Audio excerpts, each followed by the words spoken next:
মাস বয়স হয়ে গেলে মাখানা হচ্ছে বাচ্চাদের একটা হেলদি খাবার। তো আমি ওর পাপাকে বললাম তো মাখানা অর্ডার দেওয়ার জন্য। ও মাখানা অনলাইন থেকে অর্ডার দিয়ে দিয়েছে। এবার মাখানাগুলোকে এভাবে কড়াইয়ে রোস্ট করে নিচ্ছি।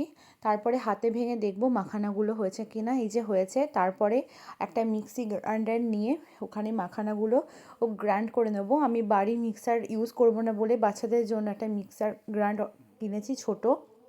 কারণ বাড়িতে তো অনেক তেল মশলা অনেক কিছু করা হয়, তারপরে এই যে ছাঁকনি দিয়ে ছেঁকে ওরা যে ফর্মুলা মিল্কটা খায় সেটা দিয়ে অল্প একটু মাখানা প্রথমে দিলাম। কারণ ওরা খাবে কি খাবে না জানি না, ফার্স্ট টাইম ট্রাই করছি।